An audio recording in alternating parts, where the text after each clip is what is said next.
मंडी भाउद्दीन से अपडेट देंगे। मंडी भाउद्दीन में मास्टर जफर इकबाल रांझा ने 37 साल तक तालीमी शोबे में अपनी खिदमत पेश की और हजारों तलबा की जिंदगियों में तब्दीली लाए। गवर्नमेंट इस्लामिया हाई स्कूल की तरफ से इनके तदरीसी सफर के इख्तिताम पर शानदार अलविदाई तकरीब का अहतमाम किया गया। मंडी भाउद्दीन में मास्टर जफर इकबाल रांझा ने अपने तदरीसी सफर का आगाज 1987 में गवर्नमेंट मिडिल स्कूल चक नंबर 16 से किया, जहाँ उन्होंने न सिर्फ तालीमी मैदान में कामयाबियां हासिल की बल्कि खेलों में भी वॉलीबॉल और कबड्डी की टीम में तश्कील दी, जिन्होंने जिला भर में पहली पोजीशन हासिल की। गवर्नमेंट एलिमेंट्री स्कूल नैन रांझा और government Islamia high school Pandowal में अपनी खिदमत के दौरान उन्होंने तालीमी मयार को बुलंद करने, नज़्म ज़ब्त कायम करने और तलबा की हौसला अफजाई के लिए मुख्तलिफ इक़दाम किए। मास्टर जफर इकबाल रांझा की 37 साल खिदमत के इख्तिताम पर 9 दिसंबर 2024 को government Islamia high school Pandowal में शानदार अलविदाई तकरीब का इनेकाद किया गया। इस तकरीब में तलबा, उसाजा और अहले इलाका ने इन्हें तोहफ़े पेश किए और इनकी मेहनत और खिदमत को खूब सराहा। मास्टर जफर इकबाल रांझा ने अपने साथियों और तलबा के लिए खुसूसी दुआएं की और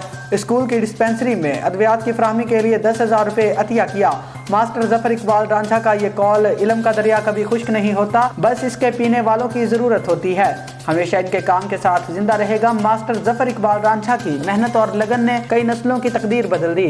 इनका तालीमी सफ़र और अलविदाई तकरीब हमेशा याद रखी जाएगी।